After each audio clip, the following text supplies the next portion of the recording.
જેમ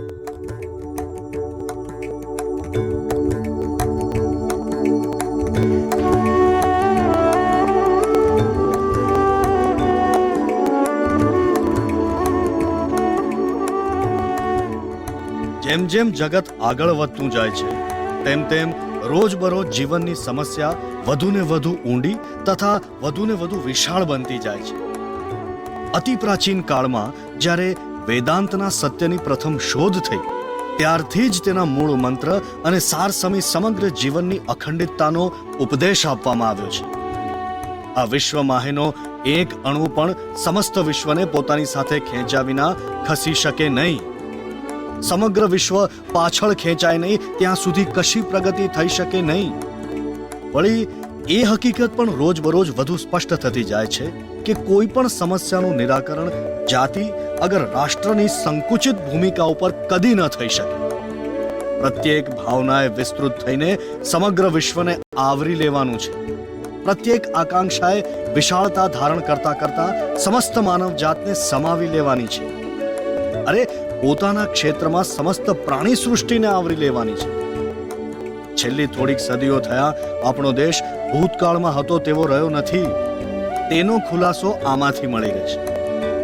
આપણે જોઈએ છીએ કે આ અધોગતિએ લઈ જનારા કારણોમાંનું એક કારણ આપણી દ્રષ્ટિ અને આપણા કાર્યક્ષેત્રની સંકુચિતતા હતું. એક જ જાતિમાંથી ઉતરી આવેલી પરંતુ જુદા જુદા સંજોગોમાં અને જુદી જુદી પરિસ્થિતિમાં મુકાયેલી બે વિચિત્ર પ્રજાઓ વચ્ચે જીવનની સમસ્યાઓનું નિરાકરણ પ્રત્યેક પોતપોતાની આગવી રીતે લાવવા મથી રહી છે. હું જેનો ઉલ્લેખ કરવા માંગુ છું તે બે પ્રજાઓ છે પ્રાચીન હિન્દુ અને પ્રાચીન ગ્રીક પ્રજા. ઉત્તરે હિમાલયના હિમાચ્છાદિત શિખરોથી સીમિત બનેલા ધસમસતા સાગરો સમી તથા સુસ્વાદુ જળ ભરી મેદાનોમાં વહેતી સરિતાઓથી વીંટળાયેલા અને વિશ્વના છેડાનું ભાન ઉત્પન્ન કરાવનારી વિસ્તૃત અનંત વનરાજીથી પરિવેષ્ટિત રહેલા ભારતીય આર્યે સહેજે પોતાની દ્રષ્ટિ અંદરની બાજુએ વાળી અને સહજ સંસ્કારને કારણે એ સૂક્ષ્મથી સૂક્ષ્મ આર્ય મેધા આસપાસની ભવ્ય વનશ્રીની વચ્ચે વિકસતા સ્વાભાવિક પરિણામ એ આવ્યું કે હિન્દુ આર્ય અંતર્મુખ બન્યું. ભારતીય આર્યનો મુખ્ય હેતુ હતો પોતાના મનનું વિશ્લેષણ.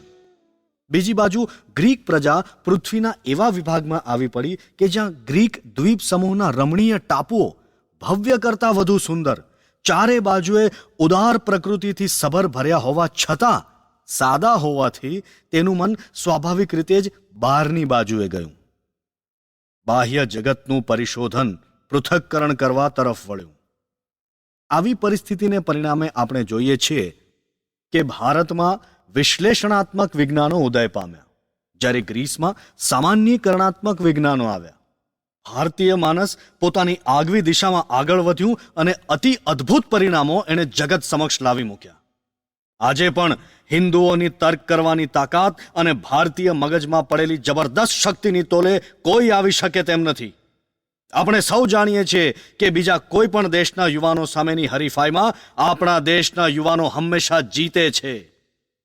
એ સાથે જ જ્યારે રાષ્ટ્રીય જોમ ઉતરી ગયું ત્યારે કદાચ મુસલમાનોએ ભારત જીત્યું તેના એકાદ બે સૈકા પૂર્વ આ રાષ્ટ્રીય શક્તિની એટલી બધી અતિશયોક્તિ કરવામાં આવી કે તેનું ધોરણ આપોઆપ નીચે ઉતરી ગયું. પરિણામે તમામ બાબતોમાં, કળાઓમાં, સંગીતમાં, વિજ્ઞાનોમાં દરેકે દરેક ક્ષેત્રમાં ભારત અધોગતિએ પહોંચેલું જોઈએ છે.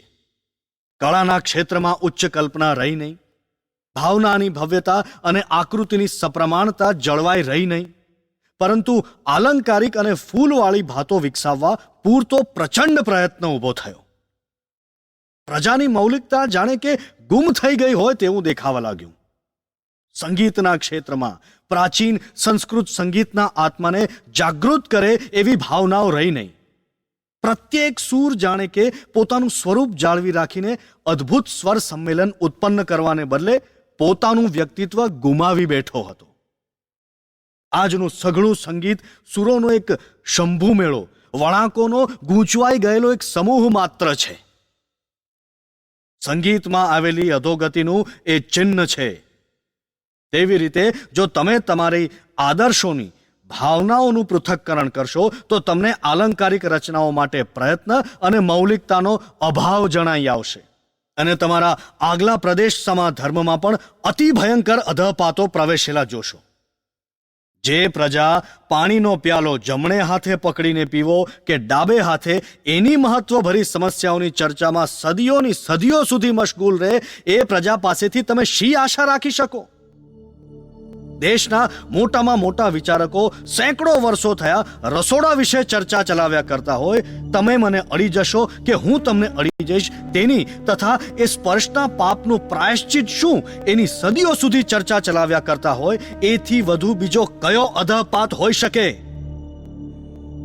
વેદાંતના વિષયો, ઈશ્વર વિશેના અને આત્મા વિશેના આજ સુધી પૃથ્વી પર કદી ન ઉપદેશાયેલા હોય તેવા અતિ ઉચ્ચ અને પુષ્કળ પ્રભાવશાળી વિચારો લગભગ ગુમ થઈ ગયા હતા. કહો કે જંગલમાં દટાઈ ગયા હતા. ગણ્યા ગાંઠ્યા પરિવ્રાજકો પાસે સચવાયેલા પડ્યા હતા, જ્યારે બાકીની પ્રજા પરસ્પરને સ્પર્શ કરવાના અને આ પહેરાય કે નહીં, અગર આ ખવાય કે નહીં, તેના જેવા જબરદસ્ત અને ભારેખમ પ્રશ્નોની ચર્ચામાં પડી ગઈ હતી. મુસલમાનોના વિજયે આપણને ઘણી સારી બાબતો આપી, એમાં શંકા નથી. દુનિયાનો ક્ષુદ્રમાં ક્ષુદ્ર માનવી પણ ક્યારેક મહાનમાં મહાનને કંઈક શીખવી શકે છે, પરંતુ એ પોતાની સાથે પ્રજામાં નવું જોમ ન લાવી શક્યો. ત્યાર પછી સદભાગ્યે કે દુર્ભાગ્યે પણ અંગ્રેજો ભારતમાં વિજયી બન્યા. બેશક દરેકે દરેક વિજય ખરાબ જ છે, કારણ કે વિજય પોતે જ એક અનિષ્ટ છે. પરદેશી રાજ સત્તા વધારે અનિષ્ટ છે, પરંતુ ક્યારેક ખરાબમાંથી સારું નીકળી આવે છે, અને અંગ્રેજોની જીતનું એક સારું ફળ આ છે. ઇંગ્લેન્ડે ના આખા યુરોપે પોતાની સંસ્કૃતિ માટે ગ્રીસનો આભાર માનવો પડે છે.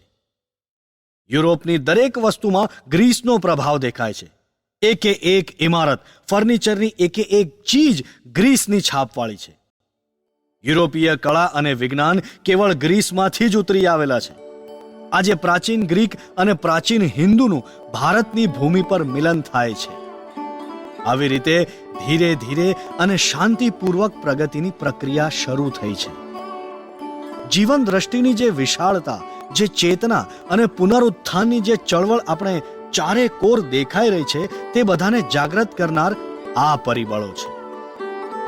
આપણી સમક્ષ જીવનની એક વધુ વિશાળ અને વધુ ઉદાર દ્રષ્ટિ આવી છે. જો કે આરંભમાં આપણે જરાક ભરમાઈ ગયા હતા તથા વસ્તુઓને સંકુચિત કરી નાખવાની વૃત્તિ થઈ હતી, પરંતુ આજે આપણે જાણીએ છીએ કે જે ઉદાર વૃત્તિઓ કામ કરવા લાગી છે, જીવનમાં જે વધુ વિશાળ ભાવનાઓ આવી છે, તે બધું આપણા પ્રાચીન ગ્રંથોમાં જે ભરેલું હતું તેનું જ તર્કયુક્ત નિરૂપણ છે. એ તો આપણા પૂર્વજોના પ્રારંભિક વિચારોની ઘણી ચોકસાઈપૂર્વક તર્કશુદ્ધ રીતે થતો અમલ છે. વિશાળતા પ્રાપ્ત કરવી, પ્રવાસો ખેડવા, બહારનાનો આપણામાં સમાવેશ કરવો, વિશ્વવ્યાપકતા પ્રાપ્ત કરવી, એ આપણા ઉદ્દેશોનું ધ્યેય છે. અને છતાં આ બધા સમય દરમિયાન આપણે આપણા શાસ્ત્રોમાંની યોજનાઓથી વિરુદ્ધ જઈને આપણી જાતને વધુને વધુ સંકુચિત અને બીજાઓથી અળગા કરી રહ્યા છીએ. પરંતુ આમાં કેટલાક ભય સ્થાનો રહેલા છે, અને તેમાંનું એક છે દુનિયા આખીમાં આપણે શ્રેષ્ઠ પ્રજા છીએ એવો ઉદ્દામ ખ્યાલ. ભારતને માટે મને પૂરેપૂરો પ્રેમ હોવા છતાં, મારામાં પૂરેપૂરો દેશપ્રેમ ભરેલો હોવા છતાં, અને પ્રાચીન પૂર્વજોને માટે પણ સંપૂર્ણ સન્માનની ભાવના હોવા છતાં, મને એ વિચાર આવ્યા વગર રહેતો નથી કે આપણે બીજી પ્રજાઓ પાસેથી હજી ઘણી બધી બાબતો શીખવાની છે. જ્ઞાન માટે આપણે સૌને ચરણે બેસવાને તૈયાર રહેવું જોઈએ. ખાસ ધ્યાન રાખજો કે દરેક માણસ પાસેથી આપણને કોઈને કોઈ મોટો બોધપાઠ મળી શકે છે. આપણા મહાન સ્મૃતિકાર મનુ મહારાજ કહે છે, હલકા કુળની વ્યક્તિ પાસેથી એ જ્ઞાન મેળવવું અને અંત્યજ પાસેથી પણ સેવા દ્વારા પરમ ધર્મનો માર્ગ જાણી લેવો. એટલા માટે મનુના સાચા સંતાનો તરીકે આપણે તેમના આદેશોને માનીને આ જીવનના તેમજ પરલોક સંબંધેના જ્ઞાનના પાઠો જે કોઈ આપણને શીખવી શકે તેની પાસેથી શીખવાને તૈયાર રહેવું જોઈએ. તે સાથે આપણે એ પણ ન ભૂલવું જોઈએ કે આપણે પણ જગતને એક મહાન બોધપાઠ શીખવવાનો છે. ભારતની બહાર વિશ્વ સિવાય આપણને ચાલવાનું નથી. આપણે ચલાવી શકશું એમ ધાર્યું એ આપણી મૂર્ખાઈ હતી, અને એનો દંડ આશરે 1000 વર્ષની ગુલામી રૂપે આપણે ભરવો પડ્યો છે. દેશની બહાર જઈને બીજી પ્રજાઓ સાથે આપણી તુલના કરી નહીં, આપણી આસપાસ ચાલી રહેલી પ્રવૃત્તિઓને લક્ષ્યમાં લીધી નહીં, એ ભારતીય માનસના પતનનું એક મહાન કારણ છે. આપણે એનો દંડ ચૂકવ્યો છે. હવે ફરીથી આપણે એવી ભૂલ ન કરીએ તો સારું. ભારતીય જનોએ ભારતની બહાર જવાય નહીં વગેરે વિચારો મૂર્ખાઈ ભરેલા અને સાવ બાલિશ છે. મગજમાંથી એ વિચારોને તો મારીને હાંકી કાઢવા જોઈએ.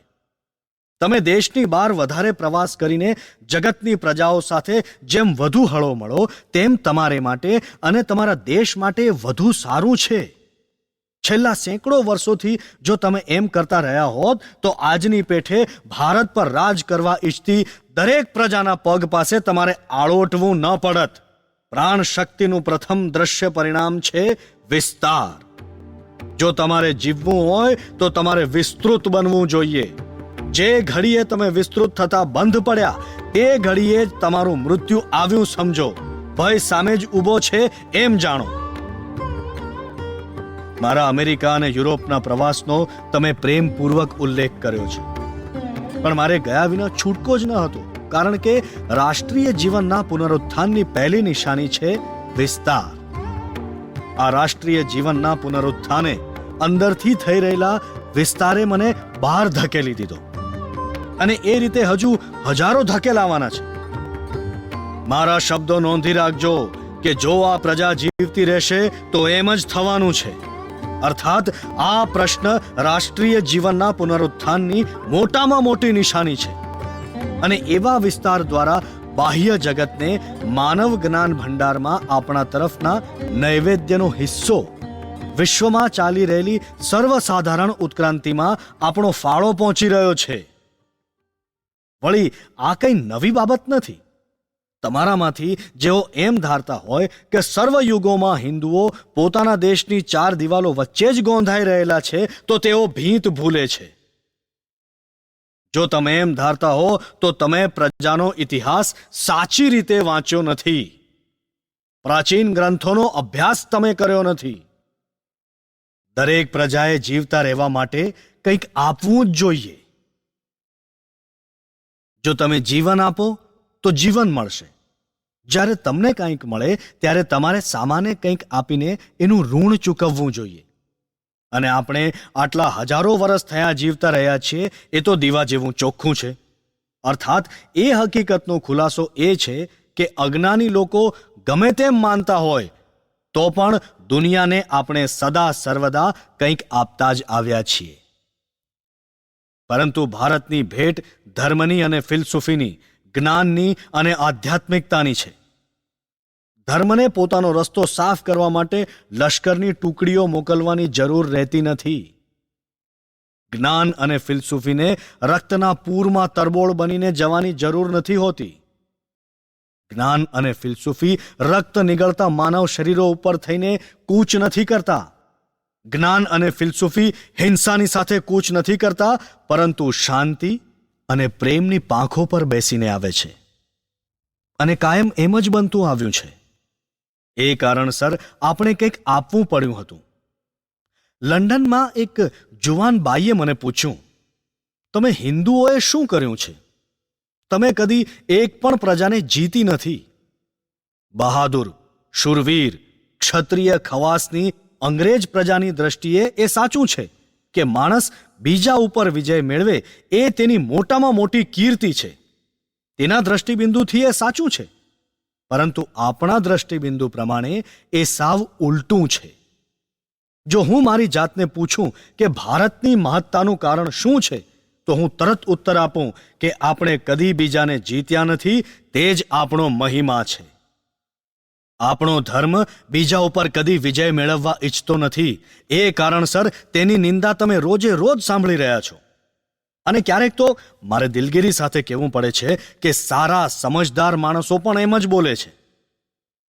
પરંતુ મારે મન આપણો ધર્મ બીજા કોઈ પણ ધર્મ કરતાં વધુ સારો છે તેની સાબિતી એ છે કે તેણે કદી કોઈને જીત્યા નથી, કદી કોઈનું લોહી રેડ્યું નથી. તેના મુખમાંથી સદા સર્વદા શાંતિના આશીર્વાદ તથા પ્રેમ અને સહાનુભૂતિની વાણી સૌની ઉપર વરસતા આવ્યા છે. અહીં કેવળ ભારતમાં જ સહિષ્ણુતાનો ઉપદેશ બહુ પ્રથમ પ્રચારિત થયો હતો, અને અહીં કેવળ ભારતમાં જ સહિષ્ણુતા અને સહાનુભૂતિ વ્યવહારિક બને છે. બીજા દરેક દેશોમાં એ માત્ર સિદ્ધાંતના શબ્દો રહ્યા છે. હિન્દુઓ મુસલમાનોને માટે મસ્જિદ બાંધે તથા ખ્રિસ્તીઓ માટે ચર્ચ બાંધે એ કેવળ અહીં જ બની શકે છે. એટલે તમે જુઓ છો કે આપણો સંદેશ બહાર જગતમાં ઘણી વાર ગયેલો છે, પરંતુ ધીમેથી, શાંતિથી, બહુ ખબર પડવા દીધા વગર ભારતની બધી બાબતોની સાથે એ સુસંગત છે. ભારતીય વિચારધારાની ખાસિયત છે તેની નીરવતા, તેની શાંતિ. તેથી જ તેની પાછળ રહેલી પ્રચંડ શક્તિ હિંસા દ્વારા કદીય વ્યક્ત નથી થઈ. ભારતીય વિચારોનું એ કાયમ મૂંગું કામણ છે. જો કોઈ પરદેશી આપણા સાહિત્યનો અભ્યાસ કરવા બેસશે તો પ્રથમ તો એને એ સાવ અરુચિકર લાગશે. એમાં ગતિ નથી. કદાચ તેને તરત હલાવી મૂકે એટલા પ્રમાણમાં એમાં વેગ નથી. આપણી કરુણાંતિકાઓ સાથે યુરોપની કરુણાંતિકાઓ સરખાવો. યુરોપીય કરુણાંત રચનાઓ એવી ક્રિયાશીલતાથી ભરપૂર છે કે ક્ષણભરને માટે તો તમે ઉત્તેજિત થઈ જાઓ, એ તમને ઉત્તેજિત કરી મૂકે. પણ એ પૂરી થઈ ગયા પછી પ્રતિક્રિયા શરૂ થાય અને બધું ચાલ્યું જાય, જાણે કે તમારા મગજમાંથી બધું જ ધોવાઈ જાય. ભારતીય કરુણાંત રચનાઓ સંમોહન કરનારી કામણ કળા જેવી છે, શાંત અને નીરવ. પણ જેમ જેમ તમે એમનો આગળ અભ્યાસ કરતા જાઓ તેમ તેમ એ તમને મોહિની લગાડતી જશે. તમે ચસકી નહીં શકો, તમે બંધાઈ જ જવાના. અને જે કોઈએ આપણા સાહિત્યને એકવાર હાથ ધરવાની હિંમત કરી છે તેને એ બંધનનો અનુભવ થયો જ છે. એ તેનાથી સદાને માટે બંધાઈ ગયો જ છે. વિશ્વના વિચાર ભંડારમાં ભારતનો ફાળો ઉષા કાળમાં અદ્રષ્ટ અને નીરવપણે ઉતરી આવતી અને સુંદરમાં સુંદર ગુલાબ પુષ્પોને ખીલવતા મૃદુલ ઝાકળ જેવો છે. ચૂપચાપ, પરખાયા વગર, છતાં પોતાના પ્રભાવમાં સર્વશક્તિમાન બનીને એણે જગતની વિચારધારામાં ક્રાંતિ લાવીને મૂકી છે. અને છતાં કોઈ જાણતું પણ નથી કે એણે એ ક્યારે કર્યું છે. એકવાર મારી પાસે એવો ઉલ્લેખ કરવામાં આવ્યો. ભારતમાં કોઈ પણ લેખકનું નામ નક્કી કરવું એ અતિશય મુશ્કેલ કાર્ય છે. મેં એનો જવાબ આપ્યો, એનું નામ જ ભારતીય ભાવના. ભારતીય લેખકો આધુનિક લેખકો જેવા નથી. આધુનિક લેખકો 90% બીજા લેખકોના વિચારોમાંથી ચોરે છે, જ્યારે પોતાના માત્ર 10% જ હોય છે. અને છતાં પ્રસ્તાવનામાં લખવાની કાળજી રાખે છે કે આ બધા વિચારોની જવાબદારી મારી છે. માનવ જાતિના હૃદયોમાં અસામાન્ય પરિણામ લાવનારા એ મહાસમર્થ માનસિક શક્તિ ધરાવનાર લેખકો પોતાના નામનો પણ ઉલ્લેખ કર્યા વિના પુસ્તકો લખીને સંતોષ માનતા તથા ભાવિ પ્રજાને એ સોંપીને શાંતિથી ચીર નિદ્રામાં પોઢી જતા. આપણા દર્શન ગ્રંથોના લેખકોને કોણ ઓળખે છે? આપણા પુરાણોના લેખકોને કોણ પીછાણે છે? એ બધા વ્યાસ અને કપિલ જેવા વર્ગવાચક નામો તળે ઢંકાઈ જાય છે. શ્રી કૃષ્ણના સાચા સંતાનો તો તેઓ છે. ગીતાના ખરા અનુયાયી તો તેઓ છે. વ્યવહારિક રીતે તેમણે જ મહાન આદેશને આચરણમાં મૂકીને બતાવ્યો, કર્મણ્યેવાધિકારસ્તે મા ફલેષુ કદાચન. તને કર્મ કરવાનો અધિકાર છે, પરંતુ તેનું ફળ મેળવવાનો નથી. ભારત આ રીતે વિશ્વ ઉપર અસર પાડી રહ્યું છે. પરંતુ એક બાબત જરૂરી છે. વેપારના માલની પેઠે વિચારો પણ કોઈકે ચાલુ કરેલા માર્ગમાં થઈને જ વહી શકે. વિચારો એક સ્થળેથી બીજા સ્થળે પ્રયાણ કરી શકે તે પહેલા પહોંચવાના માર્ગો બનવા જોઈએ.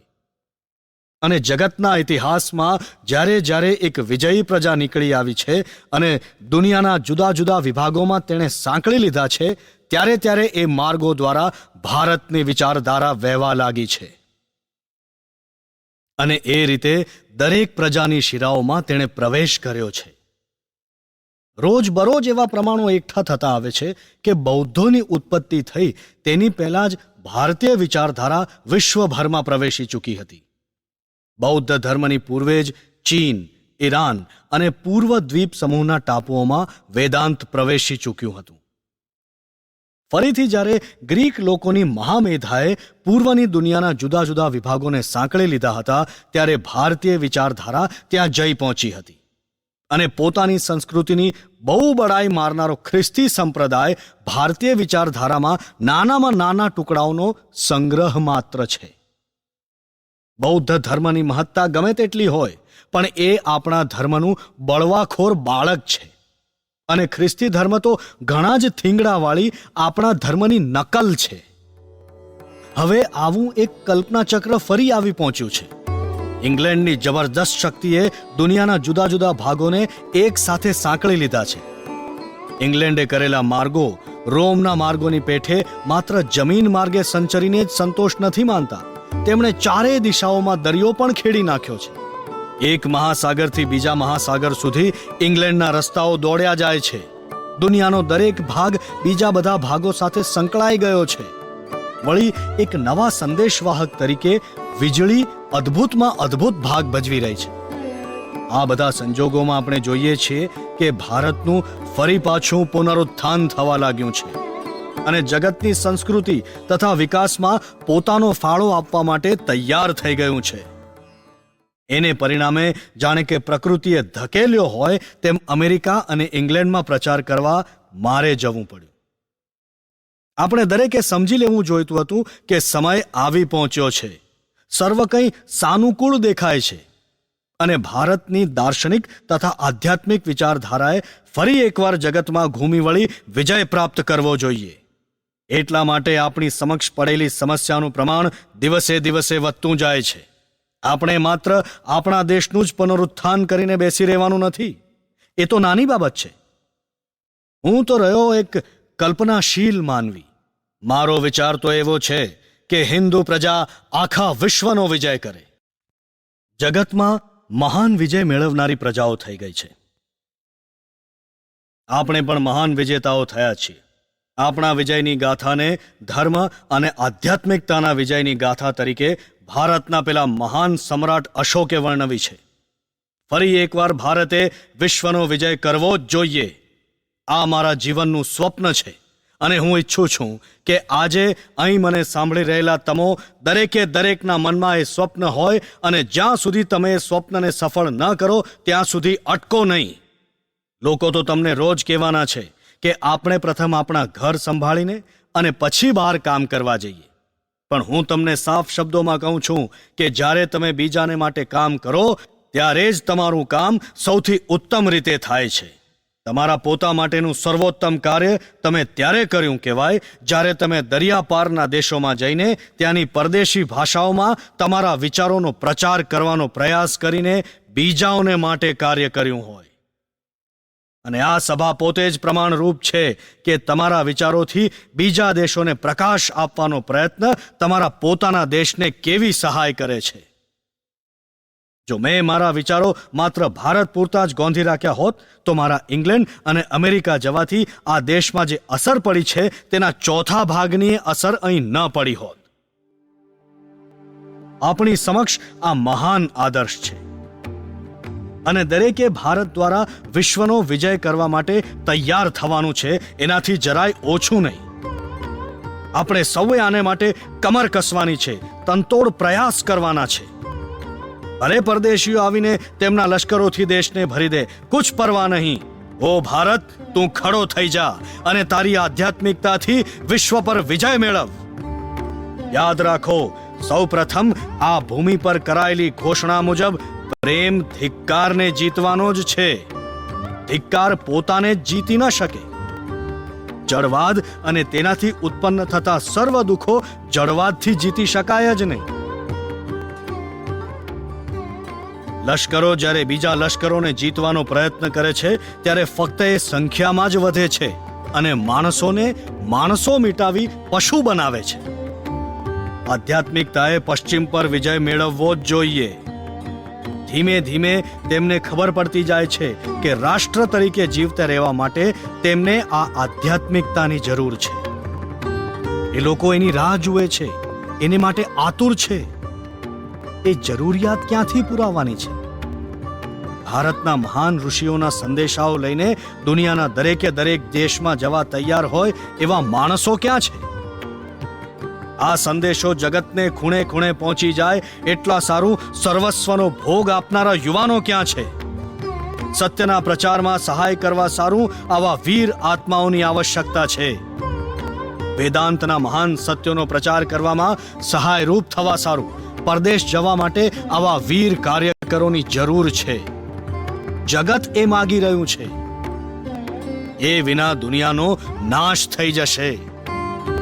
આખી પશ્ચિમી દુનિયા એક જ્વાળામુખી ઉપર બેઠેલી છે. એ જ્વાળામુખી આવતીકાલે ભભૂકી ઉઠશે, ફાટીને ટુકડે ટુકડા થઈ જાય એવું છે. લોકો દુનિયાનો ખૂણે ખૂણો ઢૂંઢી વળ્યા છે, પરંતુ એમને ક્યાંય વિસામો નથી સાંપડ્યો. ભોગના કેફનો જામ પૂરેપૂરો ભરીને એમણે પી જોયો છે અને તેની વ્યર્થતા અનુભવી છે. કાર્ય કરવાનો સાચો સમય અત્યારે છે. અત્યારે જ ભારતના આધ્યાત્મિક વિચારો પશ્ચિમમાં ઊંડે સુધી પ્રવેશ કરશે. એટલા માટે મદ્રાસના નવયુવકો એ યાદ રાખવાનું હું તમને ખાસ કહું છું. આપણે બહાર જવું જ જોઈએ. આપણી આધ્યાત્મિકતા અને ફિલસૂફીથી આપણે વિશ્વનો વિજય કરવો જોઈએ. બીજો વિકલ્પ જ નથી. આપણે કાં તો કરવું ને કાં મરવું. રાષ્ટ્રીય જીવનની જાગ્રત અને જોમવંત રાષ્ટ્રીય જીવનની એકમાત્ર શરત છે ભારતીય વિચારો વડે વિશ્વનો વિજય કરવો. સાથોસાથ એ પણ ન ભૂલવું જોઈએ કે આધ્યાત્મિક વિચારોથી વિશ્વનો વિજય એ શબ્દો દ્વારા હું જે કહેવા માંગુ છું એ છે પ્રાણ પ્રેરક સિદ્ધાંતોનો પ્રચાર. નહીં કે જેને આપણે સૈકાઓ થયા છતાં છાતીએ વળગાડતા આવ્યા છે એ સેંકડો વહેમો. એ વહેમોને તો આ દેશમાંથી પણ ઉખેડીને ફેંકી દેવા જોઈએ, જેથી એ કાયમને માટે દફનાઈ જાય. પ્રજાની અધોગતિના કારણો આ છે. એનાથી મગજ બેર મારી જાય છે. જે મગજ ઉચ્ચ અને ઉમદા ભાવનાઓનો વિચાર ન કરી શકે, જે મૌલિકતાની સર્વશક્તિ ખોઈ બેઠું હોય, જેમાંથી જોમ બધું ચાલ્યું ગયું હોય, ધર્મના નામ નીચે ચાલ્યા કરતા સર્વ પ્રકારના શુદ્ર વેમોથી જે પોતાનામાં ઝેર રેડી રહ્યું હોય, એનાથી સાવચેત રહેવાનું છે. આપણી દ્રષ્ટિ સમક્ષ અહીં ભારતમાં આજે કેટલાક ભય સ્થાનો ઊભા થયા છે. તેમનો ખાસ કરીને નિરાતાળ ભૌતિકવાદ અને એથી ઉલટું આંધળા વેમો, એ બંનેનો આપણે ત્યાગ કરવાનો છે. એક બાજુએ આજે એક એવો માનવી ઊભો છે જે પાશ્ચાત્ય ડાપણનો પ્યાલો પીને પોતાને સર્વજ્ઞ સમજે છે. પ્રાચીન ઋષિઓની એ હાંસી ઉડાવે છે. તેને મન તમામ હિન્દુ વિચારસરણી સાવ નકામો કચરો છે. હિન્દુ તત્વજ્ઞાન માત્ર બાળકોનો બબડાટ છે અને ધર્મ એ મૂર્ખાઓનો વહેમ છે. બીજી બાજુ એક એવો પણ આદમી છે જે શિક્ષિત છે, જે હબસી મૂઠની પેઠે એક નાડાને વળગી રહી છેક બીજે છેડે પહોંચી જાય છે અને દરેક બાબતમાં શુકન કે અપશુકનનું ફળાફળ નક્કી કરવા બેસે છે. એની પાસે તેની વિશિષ્ટ જાતિ માટેના, તેના વિશિષ્ટ દેવતાઓના કે તેના પોતાના ગામડાના પ્રચલિત એકે એક વહેમ માટે દાર્શનિક અને આધ્યાત્મિક અને ભગવાન જાણે બીજા કયા કયા નાદાની ભર્યા ખુલાસાઓ હોય છે.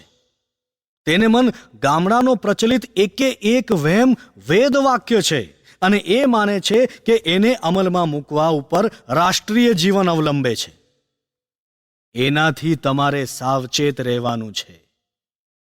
તમે બધા એકે એક વહેમી બેવકૂફો બનવા કરતા હળહળતા નાસ્તિકો બનો, એ જોવાનું હું વધુ પસંદ કરું. કારણ કે નાસ્તિક ચેતના ભર્યો છે, તેને કંઈક ઉપયોગમાં લઈ શકાય છે. પરંતુ જો મગજમાં વહેમ અને અંધશ્રદ્ધા ઘૂસે તો એ મગજ ગાયબ થયું જ સમજો. એ મગજ નબળું પડવા માંડ્યું છે. એની જિંદગીનો અધોગતિએ કબજો લઈ લીધો છે. આ બંનેથી અળગા રહો. બહાદુર હિંમતવાન માણસોની આપણને જરૂર છે. જેની આપણે જરૂર છે તે છે લોહીમાં જોમ, જ્ઞાન તંતુઓમાં તાકાત, લોખંડી માંસપેશીઓ અને પોલાદી સ્નાયુઓ, નરમ અને પોચી ભાવનાઓ નહીં. આ બધાથી દૂર રહો. બધી જાતના રહસ્યવાદથી દૂર રહો. ધર્મની અંદર ગુપ્ત રહસ્ય જેવું કંઈ જ નથી.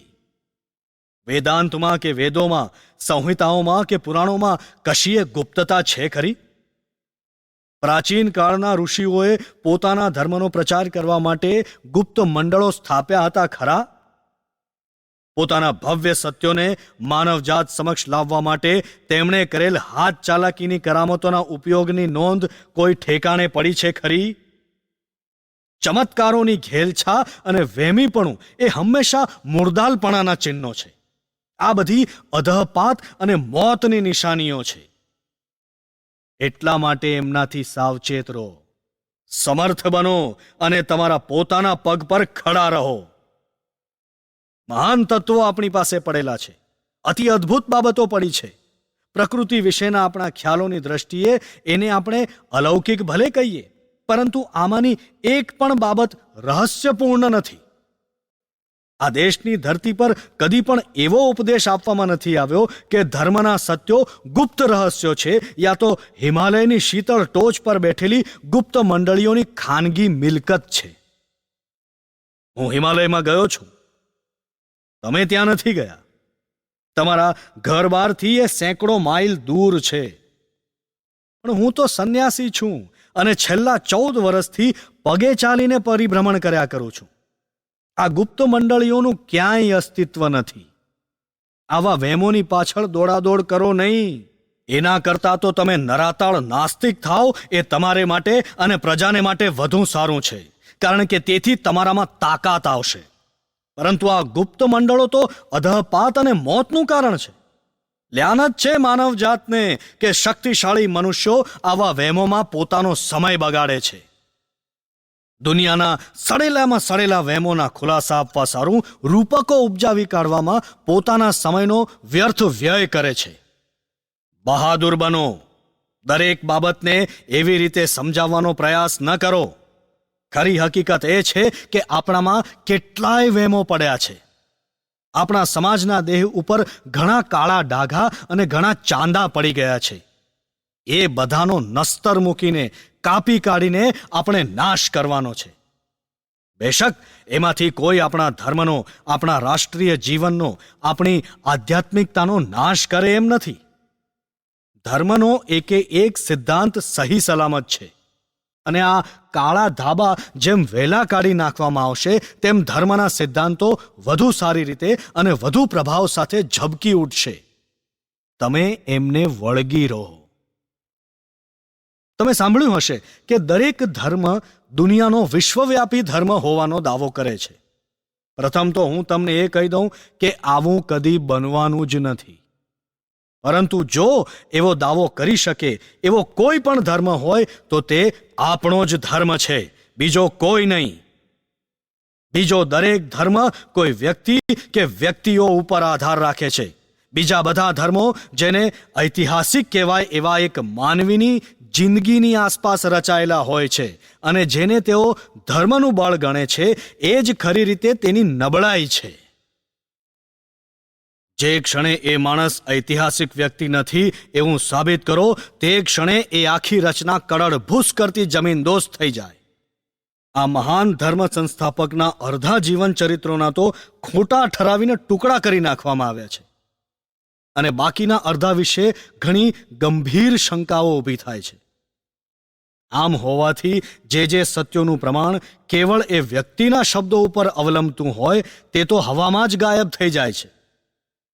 પરંતુ આપણા ધર્મના સત્યો આપણામાં સંખ્યાબંધ વ્યક્તિઓ હોવા છતાં એ વ્યક્તિ ઉપર આધારિત નથી. કૃષ્ણનો મહિમા એ કૃષ્ણ હતા એમાં નથી, પરંતુ એ વેદાંતના મહાન ઉપદેશક હતા એમાં છે. એ જો એમ ન હોય તો તેનું નામ, જેમ બુદ્ધનું નામ ભારતની ધરતી પરથી ભૂંસાઈ ગયું તેમ ભારતના પટ પરથી ભૂંસાઈ ગયું હોત. આ રીતે આપણી નિષ્ઠા સદા સર્વદા સિદ્ધાંતો પ્રત્યે છે, વ્યક્તિઓ પ્રત્યે નહીં. વ્યક્તિઓ તો માત્ર સિદ્ધાંતોના દ્રષ્ટાંતો છે, મૂર્તિમંત સ્વરૂપો છે. જો સિદ્ધાંતો હશે તો વ્યક્તિઓ તો લાખો ને હજારોની સંખ્યામાં ઊભી થશે. જો સિદ્ધાંતો સાબુત હશે તો બુદ્ધ જેવી વ્યક્તિઓ હજારો અને લાખોની સંખ્યામાં જન્મ લેશે. પરંતુ જો સિદ્ધાંત જ ગુમ થઈ જાય અને ભૂલાઈ જાય અને સમગ્ર રાષ્ટ્રીય જીવન જો એક કહેવાતી ઐતિહાસિક વ્યક્તિની આસપાસ ગૂંચવાઈ રહેવાનો પ્રયાસ કરે તો એ ધર્મનું આવી જ બન્યું. એ ધર્મને માથે ભય તોળાઈ રહ્યો જ સમજવો. એકમાત્ર આપણો જ ધર્મ એવો છે જે એક કે વધુ વ્યક્તિ ઉપર આધારિત નથી, તે સિદ્ધાંતો ઉપર મંડાયેલો છે. તેથી જ લાખો વ્યક્તિઓને તેમાં સ્થાન છે. વ્યક્તિઓને તેમાં દાખલ કરવાને માટે વિપુલ જગા છે, પરંતુ તેમાંની દરેકે દરેક વ્યક્તિ સિદ્ધાંતોના દ્રષ્ટાંતરૂપ હોવી જોઈએ. આપણે એ ન ભૂલવું જોઈએ. આપણા ધર્મના આ બધા સિદ્ધાંતો સાવ સલામત છે અને તેમને સલામત રાખવાનું, યુગોની એકત્રિત થતી ધૂળ અને રજથી તેમને મુક્ત રાખવાનું કામ આપણા સૌનું જીવન કાર્ય હોવું જોઈએ. એક નવાઈ જેવું છે કે પ્રજા વારંવાર અધોગતિમાં સપડાઈ જવા છતાં વેદાંતના સિદ્ધાંતો કદી પણ ઝાંખા પડ્યા નથી. ગમે તેવા દુષ્ટની પણ તાકાત નહોતી કે એમના પર ધૂળ નાખી શકે.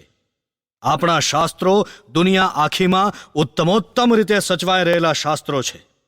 બીજા શાસ્ત્રોની તુલનામાં તેમનામાં કોઈ જાતની ઘાલમેલ, કોઈ જાતના મૂળ અર્થની મારમચડ કે અંદરના વિચારોની ભાવનાનો નાશ થયેલો નથી.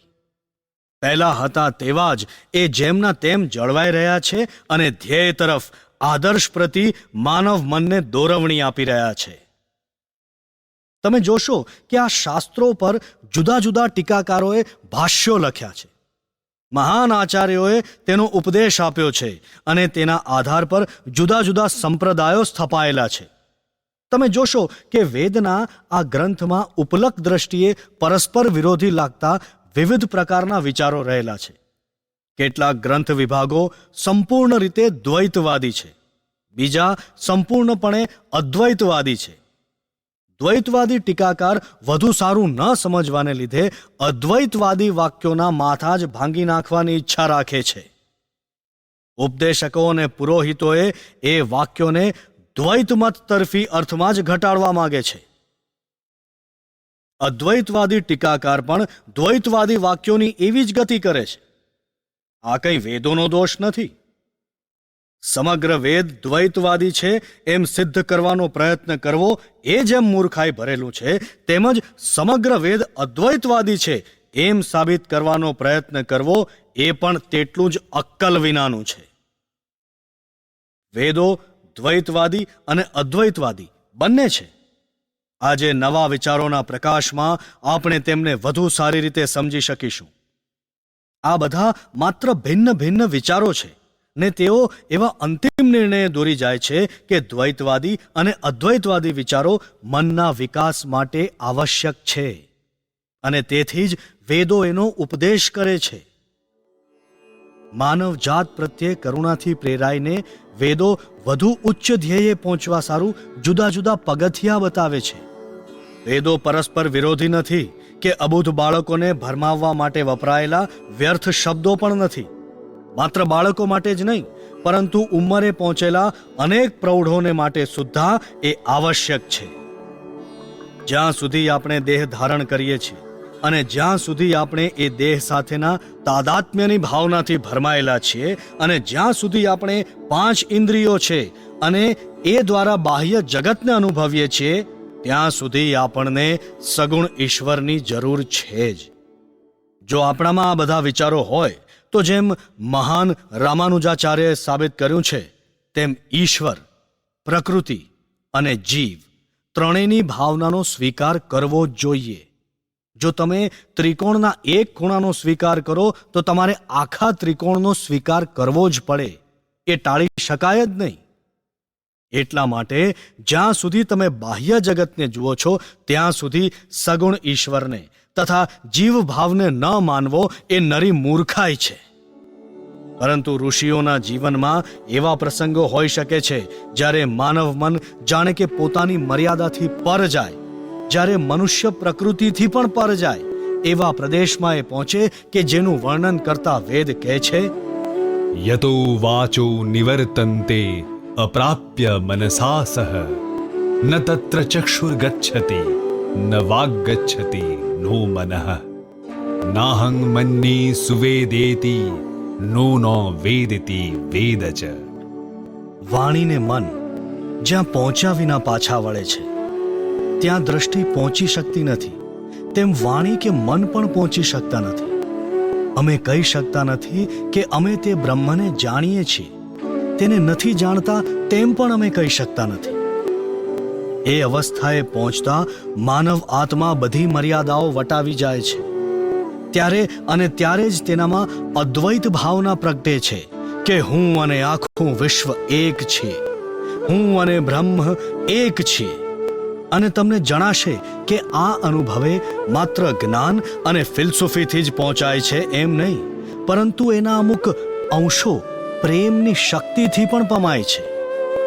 શ્રીમદ ભાગવતમાં કહ્યું છે કે જ્યારે કૃષ્ણ અંતર્ધાન થઈ ગયા અને ગોપીઓ તેમને માટે શોકથી રડવા લાગી, ત્યારે કૃષ્ણની ભાવના તેમના મનમાં એટલી બધી પ્રબળ થઈ ઉઠી કે તેઓ દરેક પોતાના દેહનું ભાન ભૂલી ગઈ અને પોતાને જ કૃષ્ણ સમજવા લાગી અને કૃષ્ણની જેમ જ પોતાને શણગારવા તથા ક્રીડા કરવા લાગી. એટલે કે આપણને સમજાય છે કે આ ઐક્ય પ્રેમ દ્વારા પણ આવે છે.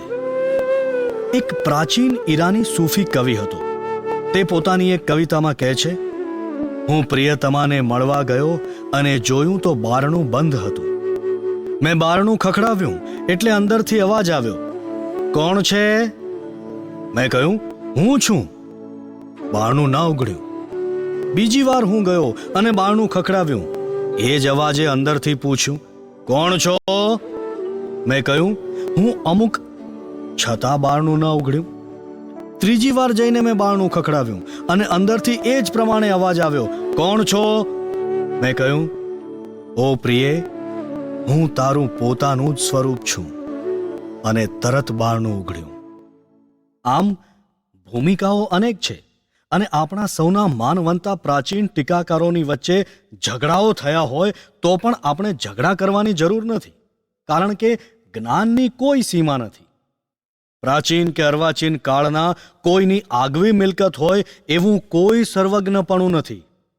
જો ભૂતકાળમાં ઋષિઓ અને જ્ઞાનીઓ પાક્યા છે તો ખાતરી રાખજો કે વર્તમાન કાળમાં પણ ઘણા પાકશે. જો પુરાતન કાળમાં વ્યાસો, વાલ્મીકીઓ અને શંકરાચાર્યો થયા તો તમારામાંનો એકે એક શા માટે શંકરાચાર્ય ન થાય? આપણા ધર્મનો આ એક બીજો મુદ્દો તમારે હંમેશા યાદ રાખવો કે બીજા બધા શાસ્ત્રોમાં તેમના પ્રમાણ તરીકે અંતઃપ્રેરણાને માનવામાં આવે છે, પરંતુ એ અંતઃપ્રેરણા અમુક અતિ અલ્પસંખ્ય વ્યક્તિઓ પૂરતી જ મર્યાદિત હોય છે. તેમની દ્વારા જ લોકો પાસે સત્ય પ્રગટ થયું અને સૌએ તેમનો હુકમ માનવો એમ સ્વીકારાયું છે. સત્ય નાઝરેથના ઈસુ પાસે આવ્યું એટલે આપણે તેનો હુકમ માનવો અને માથે ચડાવવો. પરંતુ સત્ય તો ભારતના ઋષિઓ એટલે મંત્રદ્રષ્ટાઓ યાને વિચારને ઓળખનારાઓ પાસે આવ્યું અને ભવિષ્યમાં પણ બધા ઋષિઓ પાસે આવશે. એ નહીં આવે વાતોના વડા કરનારાઓ પાસે, નહીં આવે પુસ્તકના કીડાઓ પાસે, નહીં આવે વિદ્વાનો અને પંડિતો પાસે, એ નહીં આવે ભાષા શાસ્ત્રીઓ પાસે. એ આવશે વિચારના દ્રષ્ટાઓ પાસે. આત્મા બહુ બોલબોલ કરવાથી પ્રાપ્ત નથી થવાનો, અતિ ઊંચી મેધાથી પણ નથી મળવાનો, શાસ્ત્રોના અભ્યાસથી પણ નથી મળવાનો. શાસ્ત્રો પોતે જ એમ કહે છે, નાયમાત્મા પ્રવચનેન લભ્યો ન મેધયા ન બહુના શ્રુતેન. આત્માને ખુદ વેદના અધ્યયનથી પણ પામી નહીં શકાય એવો નિશ્ચયાત્મક એકરાર તમે બીજા કોઈ શાસ્ત્રમાં જુઓ છો? તમારે તમારા હૃદય ખુલ્લા કરવા જોઈએ. ધર્મ એટલે મંદિરે કે ચર્ચમાં જવું એ નથી. ધર્મ એટલે કપાળમાં તિલક તાણવું કિંવા અબોટિયું પહેરવું એ નથી. ભલે તમે મેઘધનુષના 7 રંગોથી કપાળ ચિત્રો, પરંતુ જો હૃદય ઉઘડ્યું ન હોય, જો ઈશ્વરનો સાક્ષાત્કાર ન થયો હોય, તો એ બધું વ્યર્થ છે. જો હૃદય રંગાયું હોય તો બહારના બીજા કોઈ રંગની આવશ્યકતા નથી. ધર્મનો એ જ સાચો સાક્ષાત્કાર છે. આપણે એ ન ભૂલવું જોઈએ કે રંગો અને એ બધી ચીજો મદદરૂપ થાય ત્યાં સુધી ઠીક છે, ત્યાં સુધી આદરણીય છે, પરંતુ તે બધી વિકૃત થવાનો સંભવ છે અને ત્યારે સહાયરૂપ થવાને બદલે આપણને નીચા પાડે એવી થઈ પડે છે. અને સંભવતઃ માણસ ધર્મને આ બાહ્ય સાજ સરંજામ સાથે જ સાંકળી દે છે. માત્ર મંદિરે જઈ આવવું એમાં જ આધ્યાત્મિક જીવન સમાઈ જતું લાગે છે. પૂજારીને દક્ષિણા આપવી એ જ આધ્યાત્મિક જીવન બની જાય છે.